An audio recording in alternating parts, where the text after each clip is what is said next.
একটা মানুষ প্রত্যেক মানুষের প্রিয় হতে পারবে না, কারণ কাউকে না জেনে কারো গীবত করা বা সমালোচনা করা ইটস নট গুড। সুস্থভাবেও গঠনমূলক সমালোচনা করা যায়। সো বন্ধুরা, এই ভিডিওতে সরাসরি শুনতে পারবেন বুবলিকে নিয়ে মজা করে, নোংরামি করে সবাই মজা পায় কেন, এ কথা মনের দুঃখ থেকে বললেন। সবাই বিস্তারিত জানতে পারবেন, তাই ভিডিওটি সম্পূর্ণ দেখতে থাকুন।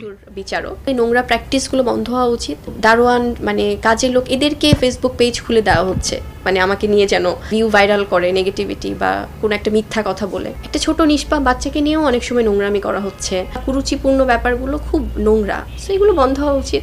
আমি বরাবরই বলি, যারা আমাকে নিয়ে আছে না, সবাই তো আর প্রত্যেক মানুষের প্রিয় হতে পারবে না, কিন্তু যারা আমাকে নিয়ে হয়তো একটু নেগেটিভভাবে অনেক ভিডিও বানায়, তারা হয়তো আমাকে কাছ থেকে চেনে না, জানে না।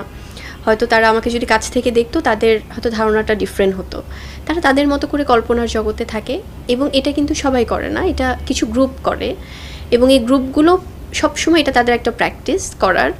আমি তাদের উদ্দেশ্যে আগেও বলেছি যে বা যারা তাদেরকে দিয়ে কাজগুলো করায়, এটা আসলে তাদের একটা নোংরা মানসিকতা। আমার মনে হয় তারা হয়তো ভিউ কামানোর জন্য বা আছে না যে ভাইরাল হওয়ার জন্য করে, বা এখন তো একটা ওই যে ডলার পাওয়ার একটা বিষয় আছে। সো হয়তো ভাবে যে বুবলি আপুকে নিয়ে একটু নেগেটিভ কিছু বললেই বা একটু বানোয়াট বা একটা গুজব কোনো কিছু ছড়িয়ে দিলে সেটা হয়তো বা তারা ভাইরাল হবে বা তাদের ভিউজ হবে ভিডিওতে। So it's so bad. কারণ আপনারা যারা করছেন তাদের প্রতি আমার কোনো ক্ষোভ নেই, কারণ তারা আমাকে জানেন না। কিন্তু আপনারা যাদের কথা শুনে এগুলো করছেন, দিন শেষে কিন্তু আপনারাই আল্লাহর কাছ থেকে আসলে সেই পাপটা কামাচ্ছেন। কারণ কাউকে না জেনে কারো গীবত করা বা সমালোচনা করা ইটস নট গুড। আপনারা যদি কোনো কিছু বলতেই চান, সেটা সিনেমা রিলেটেড হোক, কাজ বিষয় হোক, কারণ ব্যক্তি মানুষ তো আমাকে তারা চেনে না। সো কাজ রিলেটেড যদি সিনেমা রিলেটেড বা শ্যুট রিলেটেড কিছু বলতে চাইলে সুস্থভাবেও গঠনমূলক সমালোচনা করা যায়। সেটা কারো লেখনির মধ্যেই কিন্তু বহিঃপ্রকাশটা ঘটে। কেউ আক্রমণ করে লিখছে উদ্দেশ্য প্রণোদিতভাবে, সেটা বোঝা যায় যে তারা আসলে হয়তো কোনো একটা উদ্দেশ্য নিয়েই করছে। সো আমি এটা বলবো যে আপনারা এটা করে আমার কিছু হবে না, কারণ আমি ইগনোর করে যাই, কিন্তু দিন শেষে আপনারাই সাফারার হবেন। সেটা কেউ না দেখুক, আল্লাহ তো সব কিছুর বিচারক। আর এর আগেও আমি অনেক লিগ্যাল স্টেপ নিয়েছিলাম, যেটা হয়তো আমি সামনে আবারও নিব। কারণ আমার যারা ফ্যান ফলোয়ার্স আছেন, তারা বরাবরই আছে না যে হয়তো আমাকে তাদেরকে আমি চিনিও না, যারা আমাকে ভালোবাসে যে ভক্তরা, কিন্তু আমার অ্যাডমিনদের মাধ্যমে আমি শুনি যে তারা হয়তো আমাকে নিয়ে কেউ নোংরা কোনো কিছু করলো, তারা হয়তো ওটার জবাব দিচ্ছে নিজেদের মতো করে, তারা এটার প্রতিবাদ করছে, কিন্তু তারা খুব সুস্থভাবে সুন্দরভাবেই কিন্তু করছে। সো আমার কাছে মনে হয় যে এই জিনিসগুলো, নোংরা প্র্যাকটিসগুলো বন্ধ হওয়া উচিত।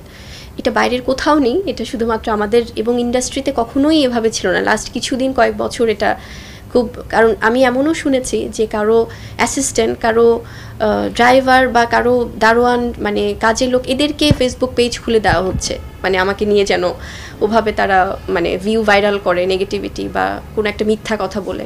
সো এটা খুব ব্যাড প্র্যাকটিস। আমার কাছে মনে হয় যে আসলে এগুলো দরকার নেই।